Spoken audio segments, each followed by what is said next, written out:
Breaking news today. Here at Utah, USA, welcome back. Imagine someone moving at the back of the where Charlie was sitting at UVU, moving quietly and also in haste with a bag found in him. Who do you think this is? Why are we been lied to? A country with government, laws and obligations guiding the country. But yet justice seems unnoticed. On September 10th, 2025, Utah Valley University became the stage for a tragedy that sent shockwaves across the nation. Charlie Kirk, a public figure, speaker, and leader, was fatally shot during what was meant to be a routine campus debate event. Within minutes, chaos unfolded, lives were changed, and a suspect was in custody. Authorities quickly pointed to a single individual, 22-year-old Tyler James Robinson, accused of firing from a rooftop position behind the venue. Prosecutors now say the evidence is clear enough to pursue the ultimate penalty. But here's the question: is the story really as straightforward as it first appeared? The footage that circulated online in the hours and days after the shooting captures the panic, the screams, and the scattering of a stunned audience. Yet for all its clarity, it also leaves gaps. Some insist the angle of the shots doesn't fully match the official version. Others argue the sound seemed to echo from more than one direction. The crowd's reactions, the positioning of the stage, the location of security, all of these details invite a deeper look. And so we must ask, if this was truly from behind, why do so many elements of the narrative still feel unsettled? Why do the questions keep multiplying even as investigators insist the case is closed? Tonight, we revisit the evidence, the accounts, and the speculation, because in cases like this, the truth is rarely as simple as the first headline suggests. What do you think? Is the case moving forward carefully, or is progress being slowed by procedural delays? Share your thoughts in the comments below, and where are you watching from? To stay updated on every development, subscribe now and turn on notifications so you stay informed as new updates become available. This is Detective Max, and together we will stay on top of the facts. To understand the weight of what happened, we need to carefully trace the events of September 10th, 2025. That evening, Utah Valley University in Orem, Utah, hosted a debate event featuring Charlie Kirk. Kirk was known nationally as the founder of Turning Point USA, a political commentator and a frequent presence on campuses across the country. For his supporters, he was a bold voice. For his critics, a controversial figure. But no one expected the evening to end the way it did. Just after Kirk took the stage, chaos erupted. Shots were fired, sending students, faculty, and attendees scrambling for safety. In a matter of moments, the auditorium, a space meant for dialogue and debate, became the site of tragedy. Emergency services rushed in, but despite their efforts, Kirk did not survive his injuries. Within hours, law enforcement named a suspect, 22-year-old Tyler James Robinson, a Utah resident. Robinson was arrested and formally charged with aggravated murder, unlawful discharge of a firearm, obstruction of justice, witness tampering, and committing a violent act in the presence of a child. The charges were severe, reflecting the magnitude of the incident. Prosecutors moved quickly, announcing that they would pursue the death penalty. In their view, the case against Robinson was compelling, citing physical evidence and written intent. Yet, from the very beginning, Robinson's defense has painted a different picture. His attorneys argue that there are unanswered questions, unexplored angles, and room for reasonable doubt. And this is where the story grows more complex. Was this a straightforward act carried out by one man, or is there more beneath the surface? The answer depends on how carefully we examine the timeline, the evidence, and the narratives presented since that night. According to law enforcement, the case appears clear. Investigators say that on the night of September 10th, 2025, Tyler James Robinson positioned himself on a rooftop overlooking the debate hall. From that vantage point, they allege he fired a rifle, striking Charlie Kirk fatally as he stood on stage. In support of this claim, prosecutors point to key pieces of evidence. A rifle was recovered near the scene, wrapped in a towel. Testing revealed Robinson's DNA on that towel, which investigators argue ties him directly to the weapon. Alongside this, authorities reference a note said to describe Robinson's intent, written before the event. In their view, these details confirm premeditation and leave little room for doubt. This official version of events is straightforward. Robinson acted alone, carried out the shooting from a single rooftop position, and left behind both physical and written proof of his actions. Yet, as with many high-profile cases, simplicity does not guarantee certainty. Does DNA on a towel prove that Robinson fired the weapon himself, or only that he came into contact with it at some point? Does the note reflect true intent, or could it be interpreted in another way? And most importantly, is the trajectory of the shots said to have come from behind, as airtight as investigators claim? The prosecution's story may seem complete, but in detective work, the question is never just what is presented. It is also about what remains unaddressed. If the official account provides one story, the footage that quickly spread online tells another, or at least, it raises more questions than it answers. The recordings captured on phones, and later circulated widely, show the moment the auditorium turned from order to chaos. The sound of gunfire echoes through the hall. Some attendees drop to the floor, others rush for the exits, and the once focused debate dissolves into panic. The images are raw and immediate, a reminder of how quickly tragedy can change the atmosphere of any space. What many observers focus on, however, is not just the chaos itself, but the angle and origin of the shots. Reports suggest that the trajectory indicated fire coming from behind the stage, consistent with law enforcement's claim of a rooftop position. Yet when listening carefully, some insist the sounds seem to carry from another direction, bouncing off walls, ceilings, and open spaces. Witness statements also add to the uncertainty. A number of people recall hearing fire from behind, while others are convinced it came from the side, or even within the hall itself.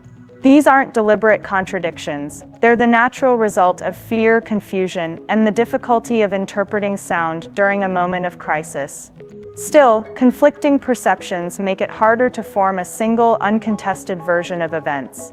And this leaves us with a critical question. If the shots came from behind, as the official story holds, why do some eyewitnesses, standing only feet away, describe something very different? Could echoes have misled them, or is there more to uncover about what really happened that night? When clear answers are in short supply, speculation tends to grow in their place. This case is no exception. From the very night of the shooting, alternative theories began to circulate, not as confirmed facts, but as attempts to fill the gaps that official explanations seem to leave behind. Some argue that the trajectory of the bullets doesn't align perfectly with the rooftop account. They point to angles, the height of the building, and the positioning of the stage, suggesting that the official version leaves technical questions unanswered. Others raise concerns about the timing of disclosures from law enforcement. Why were certain pieces of evidence revealed quickly, while others took days to surface? Was this the natural pace of an ongoing investigation, or were details being managed carefully to preserve a specific narrative? Adding to this, the role of media coverage cannot be ignored. In the rush to cover a breaking tragedy, headlines often emphasize the most dramatic elements.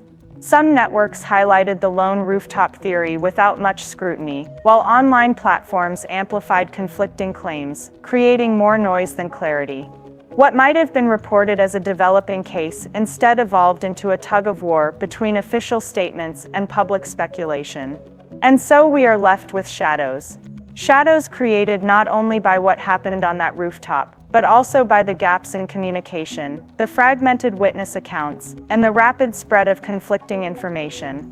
In such an environment, the line between fact and theory blurs, and it becomes the investigator's responsibility to separate one from the other. Up to this point, much of the public's understanding of the case has been shaped by prosecutors and investigators. But Tyler James Robinson's defense team has been equally firm in presenting their side. From the very beginning, Robinson entered a plea of not guilty, setting the stage for a legal battle that is still unfolding. His attorneys argue that while the evidence sounds convincing on the surface, it does not prove his direct responsibility beyond doubt. They highlight that DNA on a towel confirms contact, but it does not prove the act of firing the weapon itself. They caution against assuming that possession equals guilt, pointing out that DNA can transfer in ways that don't always mean direct action. Then there is the note. Prosecutors claim it reveals intent. The defense counters that context matters. Was it a declaration of purpose, or could it have been the expression of frustration, anger, or even something unrelated to the event? Without full context, they argue its meaning remains open to interpretation. Robinson's lawyers also point to the chaotic nature of eyewitness accounts. They remind the court and the public that memory under stress is often unreliable, and that conflicting testimonies should not be seen as proof of guilt, but rather as proof of uncertainty. The defense insists that this case is far from settled, warning against a rush to judgment. In their words, unanswered questions remain, and justice requires that those questions be addressed before conclusions are drawn. So, is Robinson an innocent man caught in the wrong place at the wrong time, or is he deliberately sowing doubt to cover a carefully planned act? At this stage, the line between defense strategy and truth is difficult to separate, and that's exactly where reasonable doubt takes root. Beyond the courtroom, attention has also turned to the institutions responsible for keeping events like this safe. In the aftermath of the shooting, criticism quickly surfaced over possible security oversights at Utah Valley University. A key question emerged: why were rooftops in the vicinity not cleared before the debate began? For an event featuring a nationally known figure, heightened security would be expected. Yet reports suggest that certain vantage points were left unchecked, creating openings that critics argue should have been anticipated. Did the university, event organizers, or local authorities underestimate the potential risks? Or was this simply a case of procedures falling short under unusual circumstances? Either way, it is clear that these questions have weighed heavily on both the public and the victims' supporters. Compounding this concern was the issue of communication. Early statements from officials were cautious and sometimes delayed, leaving room for rumor and speculation to grow in their absence. In crises, silence often speaks louder than words, and here it seemed to widen the gap between what authorities knew and what the public was being told. Whether by oversight or by necessity, those delays fed into the narrative that more was being hidden than revealed. And in a case already clouded by doubt, every pause, every unanswered question, added fuel to speculation. For many, the failure was not only in security planning, but also in the transparency that followed. As the investigation unfolded, the public response revealed just how deeply divided the nation had become over Charlie Kirk's life and death. For some, the case was clear-cut. They saw Robinson as guilty beyond question and demanded swift justice, even supporting the prosecution's decision to pursue the death penalty. For others, the unanswered questions and gaps in the narrative served as a warning. Do not rush to judgment when so much remains unsettled. In the midst of this division, Erika Kirk, Charlie's widow, took a strikingly different stance. At her husband's memorial service inside State Farm Stadium, an event that drew tens of thousands, she spoke not with anger but with forgiveness. She publicly declared that she did not want her husband's death to lead to another death, saying she would not have Robinson's blood on her ledger. Her words brought a wave of reflection, challenging many to consider whether justice is best measured by punishment alone. That memorial itself was a defining moment. A stadium filled with mourners, supporters, and even critics stood together in grief. It became not only a space to honor Kirk's legacy, but also a national mirror, reflecting questions of justice, forgiveness, and truth. Yet even in remembrance, the debate continued. Some viewed Erika's words as an extraordinary act of strength. Others wondered whether forgiveness might blur the pursuit of accountability. And still others focused on what the memorial could not answer: who exactly was responsible, and was the official story complete? Public reaction, then, has been more than emotion. It has been an ongoing trial in the court of opinion, one that continues to shape how this case is remembered, and how it will eventually be judged. And so, we return to the central question that has haunted this case from the beginning. Was Charlie Kirk's death truly the straightforward act described in the official story, a lone shooter firing from behind, or does the truth carry more shadows than we have been told? On paper, the prosecution's case seems clear: a rooftop position, a rifle, DNA evidence, and a written note. Yet footage, eyewitness confusion, delayed disclosures, and unanswered security questions complicate the picture. Add to that the defense's insistence on context, the widow's call for forgiveness, and the public's divided response, and what emerges is not a single story, but a tapestry of competing narratives. For investigators, the duty is to follow the evidence wherever it leads. For the public, the challenge is to ask questions without being consumed by speculation. And for those closest to the tragedy, the task is even harder: to carry grief while the truth remains contested. Was this truly from behind, or is that only part of what happened? Perhaps the footage confirms everything, or perhaps it simply reminds us how fragile clarity can be in the midst of chaos. Speculation speaks volumes, but so too does silence, delay, and doubt. In the end, the answers may not come quickly, and they may not satisfy everyone. But the pursuit of truth demands patience, persistence, and the courage to question even the most accepted version of events. Because when lives are lost, the greatest failure would be to settle for less than the full story.